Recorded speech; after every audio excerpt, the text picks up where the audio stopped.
Welcome to App Stories, a weekly exploration of the world of apps. Today's show is brought to you by Affinity Publisher, which is now in beta, and Luna Display. I'm John Voorhees, and with me is my co-host, Federico Viticci. Hey, Federico. Hey, John. How are you? I'm doing all right. I guess I've got a little bit of a cold, so this is going to be quite a show because I'm all hepped up on caffeine and cold pills. But yeah, That's I'm ready. two of us then. Yeah, I'm ready. I'm ready to go at least for the next half hour, and then I'm going to collapse, I think. Okay, that's perfect. All right. So I wanted to start with just a little bit of follow-up, which is, we talked about camera apps last week, and we got a really good suggestion by Oliver Thomas, who's a listener on Twitter, and he pointed out a feature that I don't think we talked about, which is when you go in to the manual focus mode, there's a button on the far left. It highlights what's in focus in your picture by outlining it in green. You know what I'm talking about? Yes. Yeah. That's an excellent feature. Yeah, it's really neat because it gives you an idea of exactly what's sharp without having to just eyeball it. It gives you more information. And I've been playing around with it a little bit and I really like it. So I'll put a link in the show notes to Oliver's tweet because he's got a little video there too. So you can check it out if you haven't already tried Halide. All right, Federico, we got to get on with the topic because something that I've been thinking about, this is the time of year, I think for both of us, where we plan things for the next year. It's a little bit of, step back a little bit.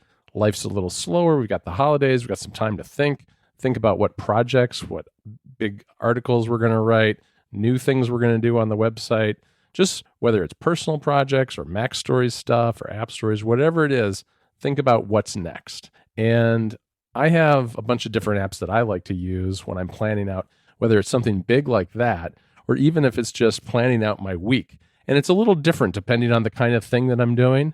So I thought we'd talk about the kind of apps that we use for that sort of planning and figuring out what's going on. What do you think?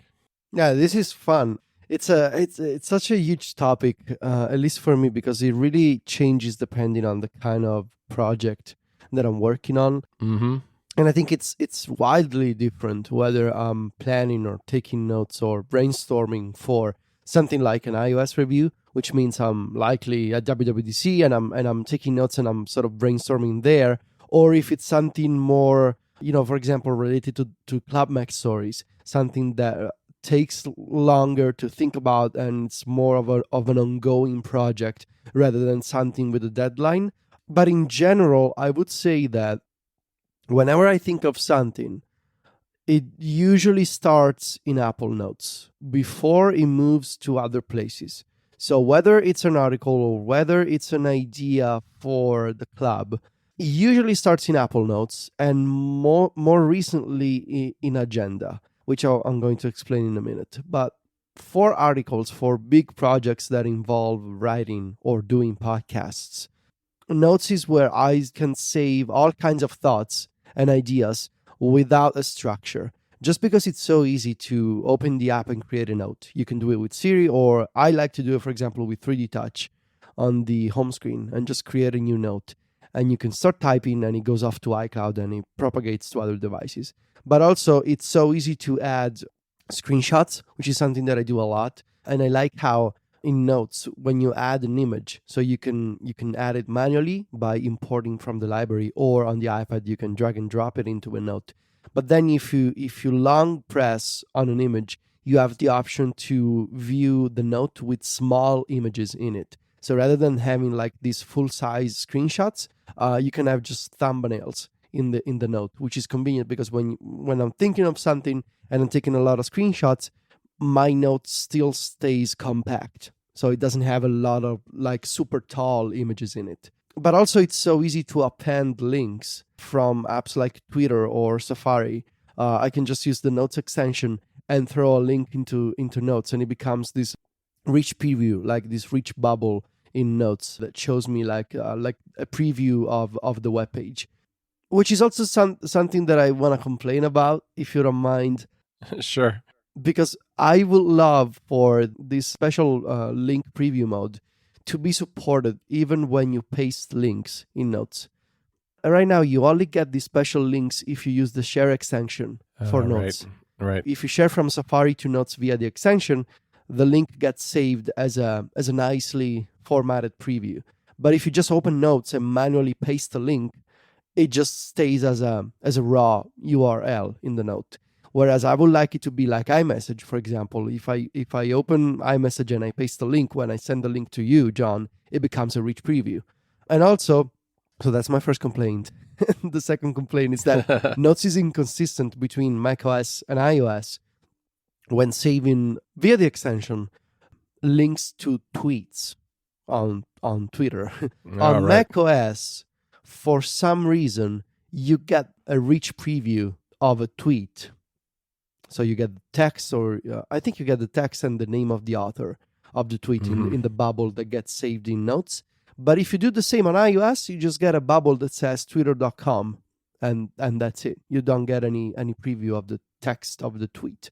So it's inconsistent between those two platforms. And I mentioned this because I use this a lot. Like for example, I think of something, right? For example, when I got the new iPad Pro, I was thinking, what kind of article am I going to do about the iPad Pro? And I thought, maybe I should ask people what kind of questions they have about the iPad Pro. And so on Twitter, I asked, do you have questions about the iPad Pro? Send them to me, and I will do my best to answer them in a story. And all those tweets I wanted to save to Apple Notes. But when I shared from Tweetbot on my iPad to Apple Notes, it didn't work. It was useless because when I opened the note, it just had like 30 bubbles that just said twitter.com. Right. So I love Apple Notes for saving quick thoughts, but it could be better for saving links, which is something that I do a lot. Yeah, no, I agree with that. I use Apple Notes not quite as extensively as you do, but one thing that I've found myself using with it a lot more frequently now that the new iPad Pro is out is just using the Apple Pencil to write down things longhand in it. Because, it was funny when the iPad Pro came out, a few articles I read thought that this was a new feature, but it's not, which is where you take the Apple Pencil and you tap on the screen and you can immediately start taking notes, even though you haven't unlocked your iPad Pro. And because the pencil is always with my iPad Pro, I find myself doing that more frequently than I used to. A lot of times when I'm sitting at my desk using my Mac, I'll have the iPad nearby, and if I think of something, I used to have a little notepad of pen and paper here that I would write something down to deal with later. Now I just open up the notes, real quickly and jot down 2 or 3 things and deal with them later.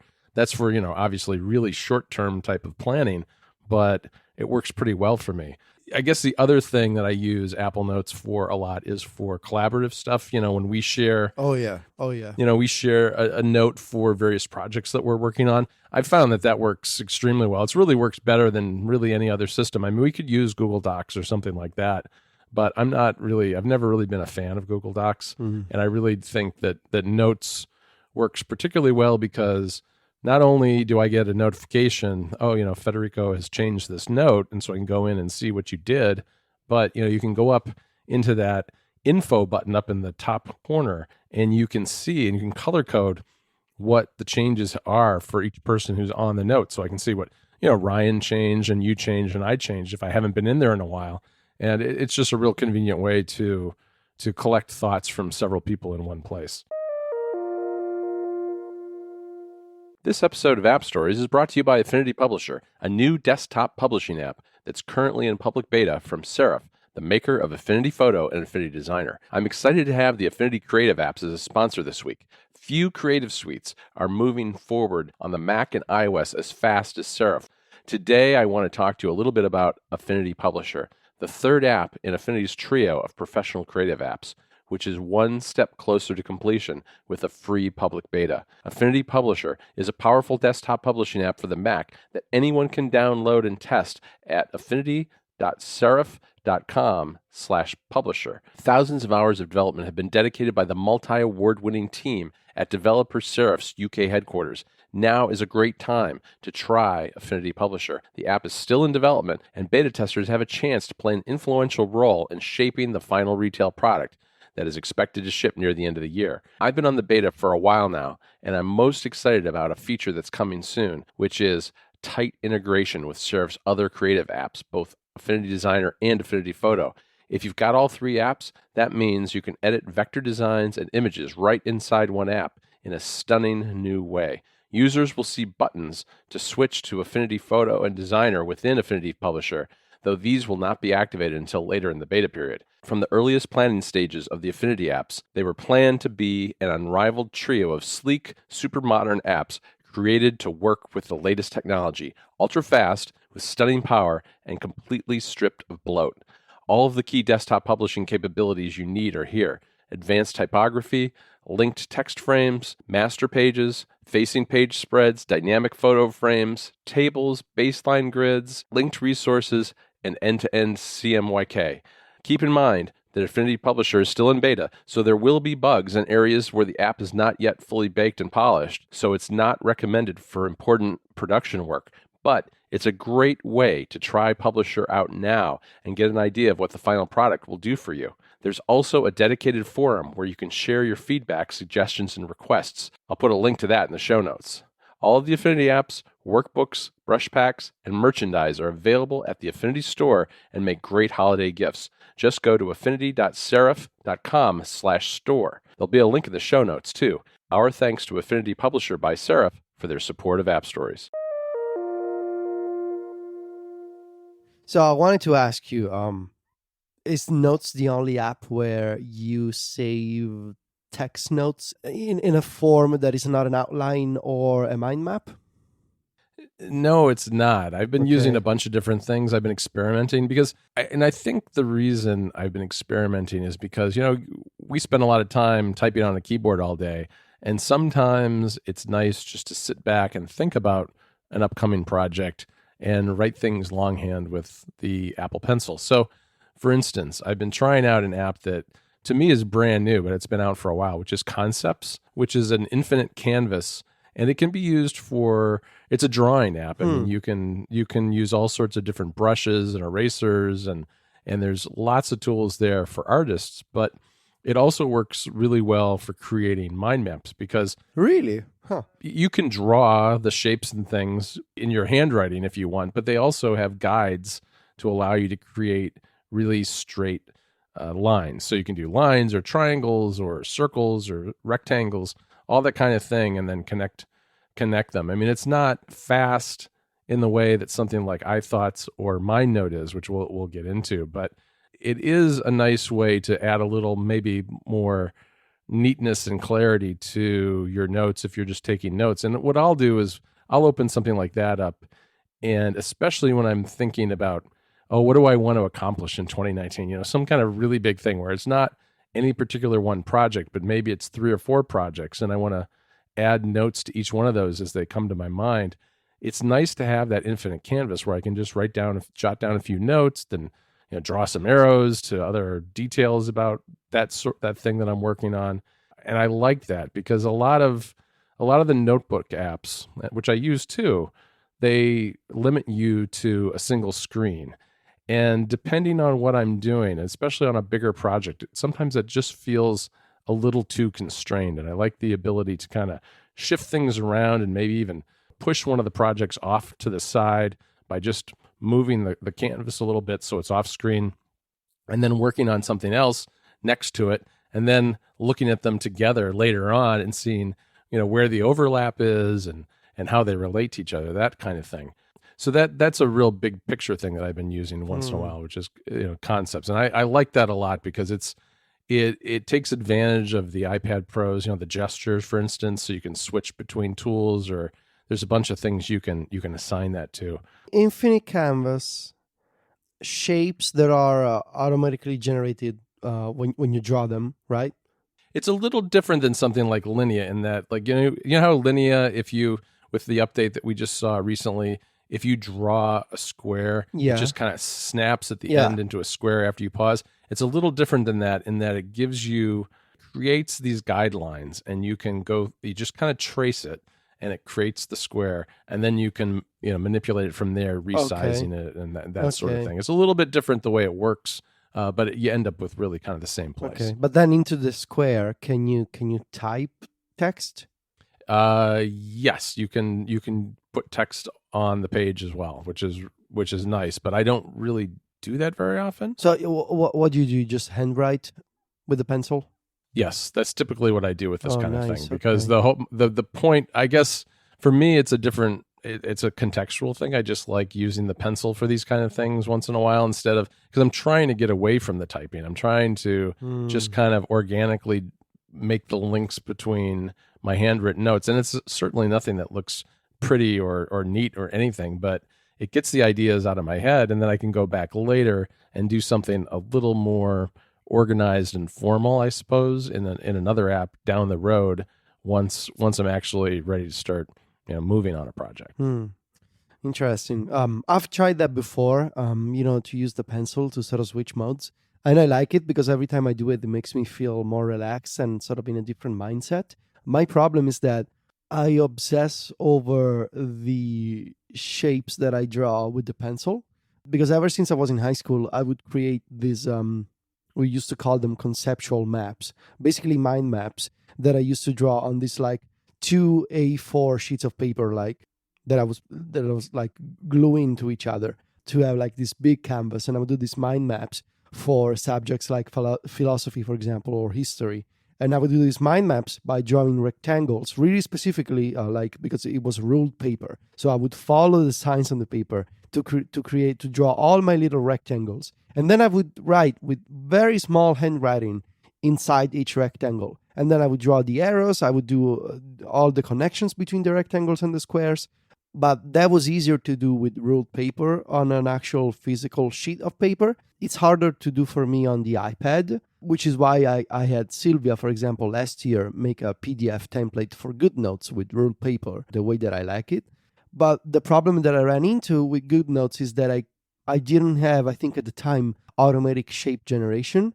So I would have these imprecise rectangles and squares. So that's why I asked you if Concepts supports this kind of setup. I just want to have what I had in high school, but the shapes are generated by the computer for me. So maybe this is possible in Linea, but then again, Linea doesn't have an infinite canvas. So I will probably check out Concepts based on your recommendation. What I do at the moment for mind maps, which I want to talk about because it's something that I do every year, I only do mind mapping, like the visual mind mapping with multiple branches and all of that, when I'm planning a huge project, which is usually my iOS reviews or maybe the must-have apps that I do at the end of the year. And I guess I have a strange mind mapping process. I think I've explained this before, but basically what I do is, as I mentioned, all my initial unstructured thoughts are saved in Apple Notes. Like anything I can think about, whether it's my idea or an interesting tweet or a screenshot, like everything goes into Apple Notes. Then before I do a mind map, I do some organization of the note. I try to, cut out the stuff that doesn't make sense. I try to organize in like macro sections. I try to give it some sense. Then I sit down for like a day and spend a day moving my notes to a mind map and applying some further organization to the map. So I create topics and subsections and subtopics, and I try to imagine for the iOS review, for instance, how many chapters there will be in the review. And this is happening like in split view on my iPad with notes on one side and iThoughts, which is my mind mapping app of choice, on the other side. And as I move these topics around, I can use drag and drop. It's very nice. I think about like, oh, okay, this topic makes sense in relation to this other topic, or maybe I think of something else and I can add more thoughts to the map. But this process of manually moving things over is time consuming, but it also it forces me to think about the ideas that I saved. And also for the mind map, I have this template, this visual template that I've been using for years. I think since the days of iOS 9. And that I'm never going to change because it's just the way I like it. It's an angle bracket style iThoughts template. So rectangles, squares, and sharp angular lines between them. Okay. With a rainbow color scheme, which is one of the options in iThoughts, and with various weights and sizes of the San Francisco font. All right. It's a custom template that I made, and I saved it as a file in my Dropbox that I restore every year whenever I do a mind map. But yeah, it's mind mapping for me is tends to be like something that I force upon myself, and it's a slow process. It takes me like an entire day or at least a couple of days, but it forces me to think about my thoughts, if that makes sense. Yeah, that absolutely makes sense. Mind mapping isn't something that I do quite as much as you. I've seen your iThoughts mind maps, and it's really interesting to me to hear you describe it, because I always, when I see them, I always wonder about, what do the weights mean? What do the colors mean? And I think that that's an interesting way to approach it. And keeping it consistent makes a lot of sense too, because you only do that iOS review once a year. So it's good that you can kind of pick that up and remember what you were doing, whatever it was 6 months before. Yeah. And just pick it up. So concepts I've been using for the real big stuff, but for smaller projects or once things are broken down into smaller pieces, I often will either use Linea, which is kind of, I'm kind of looking at this, I look at this in kind of a macro to micro type of flow. So concepts is macro planning, big ideas, that kind of thing. Okay. Linea is more like, okay, here's one of the projects that I'm thinking of doing in the next 6 months. What are some more concrete things that I have to figure out and plan and decide in order to get this off the ground? So it's something that is a smaller chunk. And what I can do is fit that into the individual screens that are the places where you can, draw in Linea. I understand kind of the feeling of feeling a little too constrained by a single screen. Once I get down to the size of a project, though, where it's just maybe it's one big article or maybe it's one other type of project, I don't mind that constraint as much. Plus, you can treat it, you can do, if you have to, you can do multiple sheets and store them in a folder. That's the way Linea works. So you can do that as well. But I do prefer, if I can, to fit everything just on one page. The other place I go is, and this is even a little bit more narrow, is GoodNotes. Because GoodNotes, a lot of times will use the notebook style paper, whether it's like a dot grid or a college ruled type of paper background, and I'll just make lists. It's like the beginning of a to-do list. It's something, a lot of the things will ultimately end up in a task manager, but I'm really trying to figure out what I need to do before and get them the thoughts and related tasks all organized in a way that I can figure out how they fit into the task management system before I migrate them there. So that's the other place that I go. And then all three of these, the one thing that's in common with them is that they're all done with an Apple Pencil, either writing or drawing longhand. And while I do enjoy mind mapping, and I will use MindNode once in a while, I like writing it out longhand because it is messy and I don't have to worry about what it looks like. I don't want to actually get caught up in formatting and making it look pretty, because the planning stage, that's not the final product. That's not what I'm trying to create. What I'm trying to create is down the road. So it's best just to get it out really fast and in a way that I can organize it and then worry about what it looks like later. And then the notes are never going to look great, but worry about what the actual project is and how I'm going to implement it down the road. So that's why I like using the handwritten stuff. But MindNode, the reason I use that as a mind mapping app for things like big articles is that it looks so good just out of the box.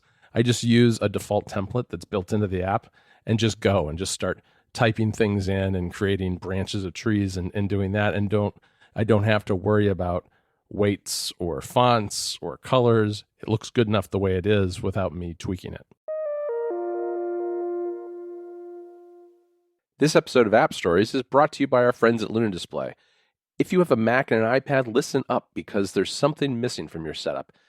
This is big, and it's something that could change the way you interact with your devices. It's something you'll be excited to know finally exists, and that thing is Luna Display. The good people at Luna have given us a little taste of the future, the ability to use iPads as a wireless display for your Mac. That's right, the iPad and Mac you already own working together. It's incredibly useful. Just connect over Wi-Fi or USB, and like magic, more screen real estate. Just plug in a little piece of hardware into your Mac and you're good to go. This means you can even have multiple screens when you travel without having to lug around an extra display, because seriously, who wants to do that?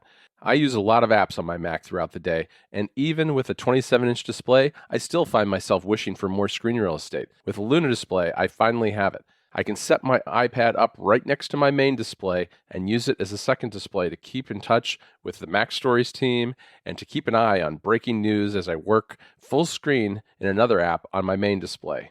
Then when I want to get away from my desk, I just pick up the iPad, take it with me, and work wherever I want. It's absolutely fantastic. Luna Display has received glowing reviews from around the web. iMore says Luna will change your travel workflow. TechCrunch described the visual fidelity as frankly stunning, and Apple Insider said this is the first time a wireless solution has impressed them. I know you're going to want one of these, so go right now to lunadisplay.com. Once you're there, use the promo code AppStories at checkout for 10% off. That's lunadisplay.com and the promo code AppStories at checkout for 10% off. Our thanks to Luna Display for their support of the show. One of my dreams for the future of iOS and sort of a collaboration between apps is, and hear me out on this, imagine if you have a mind map and you want to visualize all the things you need to do. For example, you have, 40 tasks for a really big project in your task manager. And in your task manager, that's like a list. It's a long list that contains a bunch of text items. I would love to be able to take an item from an app and embed it as a button or as a widget in a third-party app. And when you tap it, it expands like a pop-up, showing you like a small snippet of UI of the original app. So imagine something like a mind map where I can create my mind map for my iOS review, but then I can also drag in tasks from, things or good task.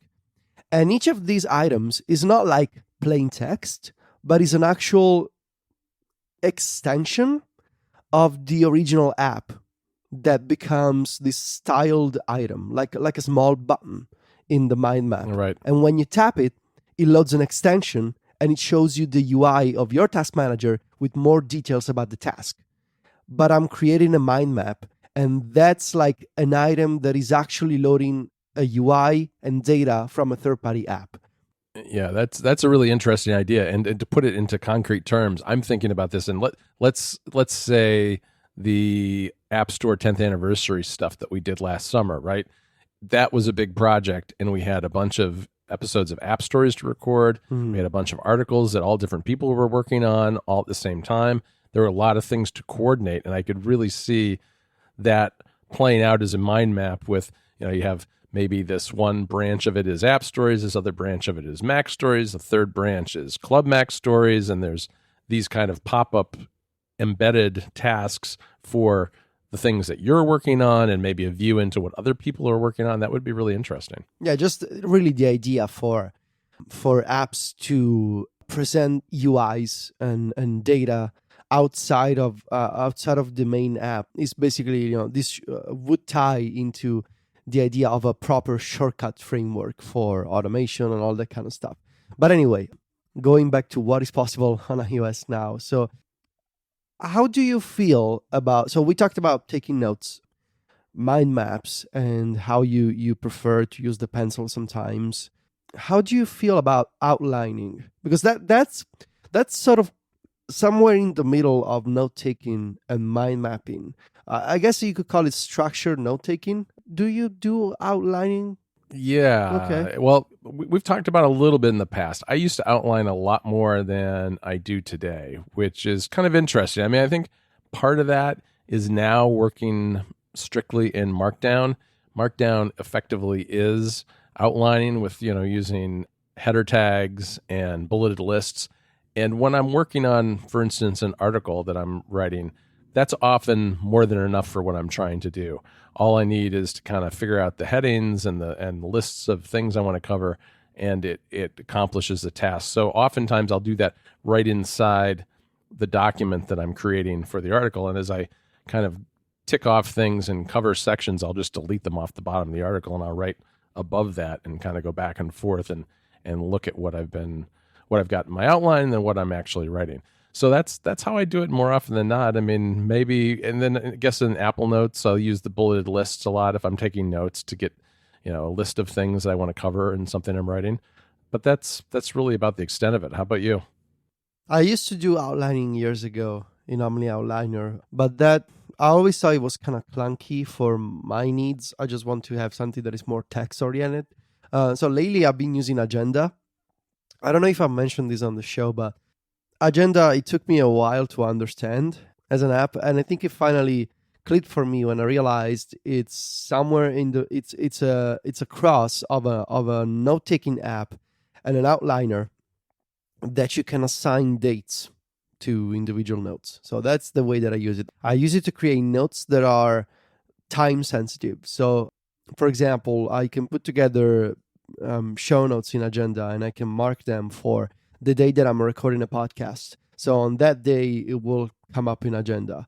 Or if I'm working on some specific things, like for example, I have a shortcut that I need to test and I have an email that I got to send to a developer, I can mark them as on the agenda, and those will be surfaced in a specific area of the app.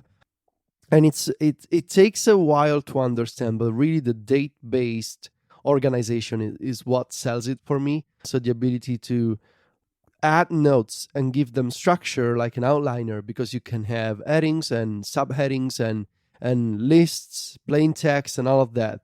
And it kind of works like Markdown, essentially. But then you can also say, this is due on Wednesday, and on Wednesday you will see it there. And you can create calendar events for agenda notes.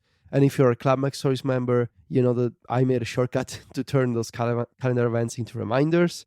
It's in the archive. But yeah, I like this way of outlining because it allows me to break up notes in multiple chunks, of course, thanks to sections. But also it allows me to give them a time and a place.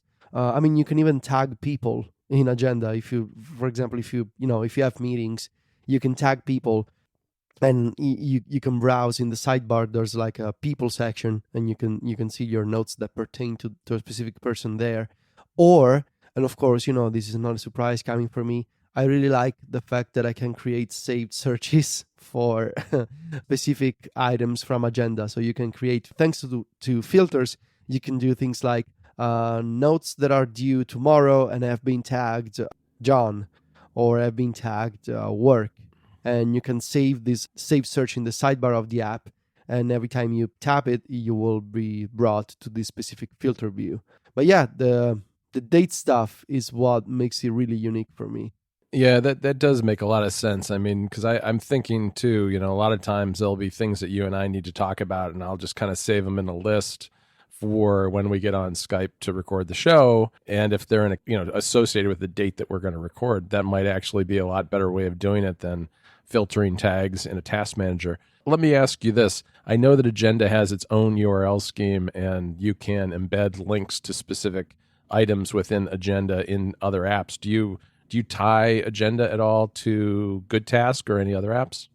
Yeah, using the shortcut that I made for club members when I save an event from Agenda. So I can say this note is due tomorrow, make a calendar event for it. And then I open the widget view on my iPhone and I tap on a shortcut that I made. It's called the Agenda Parser, and it turns that calendar event into a reminder using the same date, the same time, and embedding the link to the note in the note field of the reminder. So that later in Good Task, I will see the reminder and I can swipe on it. And thanks to quick actions, I can open the embedded link and it will take me to the note in Agenda. Right. That's exactly what I was thinking of. Okay. That is an interesting way to do it. I think that those kind of connections are really useful when you're using a task manager, because too often tasks become little islands of their own and you have to go hunting for something in order to figure out what you need to do, whether it's a note you took somewhere or whatever. I mean, it's always important to me to have a way to quickly get to whatever reference materials I need for a particular thing. Yeah. Speaking of Good Task, I wanted to mention this as my last app pick, if you will, because I sort of use my task manager for brainstorming and definitely for planning, but also for brainstorming. Like I have, of course, we talked about Good Task, and we can link to the episode where we detailed task management and reminders. Something that I do is I use tags in Good Task. So a tag is a hashtag that basically you add to the note field of a reminder, and Good Task does some like special parsing to make it look pretty. So when a task has a tag, it'll show up with this small, lighter text hashtag in the main list of the app. But I have tags for different stages of a project. So, for example, I have tags for idea or research or writing, editing. So, especially the first two ones, when I think of something, I can say this is an idea that you need to develop further, that you need to think about. I just like being able to, something pops up in my brain and I save it instantly and I say this is an idea. Or I'm researching something that I want to create, like a shortcut, and I say this is a research thing that you need to investigate. And all of these ideas and these research stage tasks, I can easily access using saved searches in Good Task. They're called smart lists. It's basically the same concept. So I have these sections in the sidebar where I can go in and say, okay, show me all of the things that I saved as ideas, things that I just thought and saved. I need to see if those are possible. Or let me see if there's anything I need to actively research. For example, until a few days ago, the shortcut that I made for club members last week to create wallpapers using shortcuts, that sat in Good Task in the research section for about 2 weeks. And I kept delaying that because I didn't have time to work on it. But it was always there. And whenever I opened it's called research phase, the section of Good Task, it was there. So while, most people do not, I guess they don't save ideas in a task manager, but I think for me it's valuable when it's something very specific. So a very specific task, not a huge project, but a very specific thing that I need to see if it's possible or that I need to think about, I will save in my task manager and give it a time. I think it's very valuable for me to say, now I just need to think about something and see if it's possible. I do exactly the same thing. I do it, for instance, with ideas for Club Mac stories. I will keep a running list of the different sections that we write each week and things that might work well in there, so that I don't have to scramble to do that on a Monday morning when we talk about it. And I'll also just have ideas for articles, and sometimes those ideas will sit there for a long time. The column that I wrote for Club Mac Stories last week had been sitting in things for maybe 2 or 3 months. And it was one of those ideas that was like a very small idea that I needed to kind of think about for a long period of time to figure out what all the angles were going to be that I was going to cover. And I just finally felt like the right time to write it. And I sat down and did it and ticked it off my list. But yeah, I do exactly the same thing. All right, Federico. Well, I think that's perfect for this week. We'll have to revisit some of these things in the future, because I think these are the kind of apps that you need to try several of them just to kind of see which one fits with the way you work. And I also feel like, I mentioned a bunch of different ones that do similar things, and that's because sometimes just one feels like the right tool for no particular reason other than that's what I want to use that particular week for that project. I want to thank again our sponsors for this episode. We have Affinity Publisher, which is now in beta. We'll have a link in the show notes, as well as Luna Display. You can find Federico and I writing over at Mac Stories. And, it's getting to the end of the year. If you've been enjoying the show in 2018, maybe go to iTunes and rate the podcast. We kind of appreciate you doing that. That'd be kind of cool. You can actually find me and Federico on Instagram as well as Twitter. I always talk about Twitter, but, you and I are both doing a lot of photography now, and I think if you follow both of us on Instagram, you're going to see a lot of pictures in the new year. So it's very easy for both of us, because Federico is at Vitici on Instagram too, and I'm at John Voorhees, just like we are on Twitter. So check it out. I think that's it. Talk to you next week, Federico. Ciao, John.